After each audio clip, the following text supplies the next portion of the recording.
Luis, Yes. ano? Para may balita ka masama sa akin, ha? Sa'yo mo, Luis. Anong nangyari sa pamilya ko? Oo nga, charot. Ano talaga yung status ni Jess? Sabi ko nga, anything I answer, hahanapan ng mali. Sumagot na nga ako dati, nahanapan ng mali. Eh di, tatahimik na lang ako. Sinabi ko nga kay Temel ba yun? Uulitin ko lang.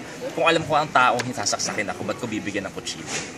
Pero Luis, reaction na lang kasi si Jessie nagsalita naman siya. Ay, Yes. okay. It's good. Diba na? May pag-asa ka, sabi niya. Thank you very much. So, sabi ko nga.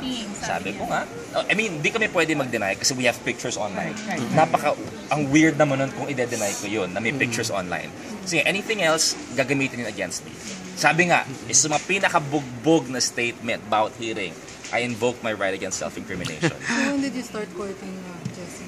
I invoke my right against self-incrimination. Bakit? Mahal ko kayo. Sabi ko kasi, hahanapan ako ng mali. I can say the most beautiful thing sa inyo. I can be as honest as I can. Pero hahanapan ako ng mali. Pero na-feel mo ba, Luis, na mas gumwapo ka nang naging ka kay Jessie? Kasi sexy. Dati pa Nadagdagan ako. ba? Fetus pa lang ako, guwapo na ako eh. Titipang ako ng ultrasound, guwapo na ako eh. Nagkataon lang ba yun? O puntirya mo talaga yung mga number one? Charot. Kung gusto mo rin, no? Gusto mo rin. Gusto rin kita. Ano nga? Facebook kasi sinasabi na biluan nila, parang ang sarap naman maglinis Manzano. Kasi parang, Parang lahat gwapo. ng mga magaganda at mga gwapo. Yun ang ano. Sabi ko, I don't want to limit women to titles nor statistics. Napaka-unfair naman sa kanila nun.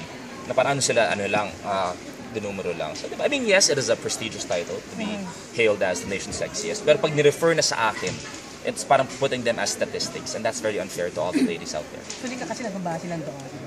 Oo, so, ang pangit naman nun. Diba? Basta pangit na maging statistics ng kababaihan. Manonood ka. Pag-iisipan ko, actually. Pag-iisipan ko. Tomorrow kasi, di ba? Bukas. I don't know. I'm not Kasi sure. sa midnight nila irarampa. Rarampa ka kasi yan. I'm not sure. Tingnan natin kung anong gagawin ko. I've never watched an event. Kumalay. I've never watched an Invite ka event. na ba niya? Invite ka na. Kina Jen at saka Angel, hindi ka... Any FHM event, di pa ako nakakapunta. Bakit? Busy ka? Oo. And it's, parang, okay na yun. Parang, for some reason, di lang ako nakapunta.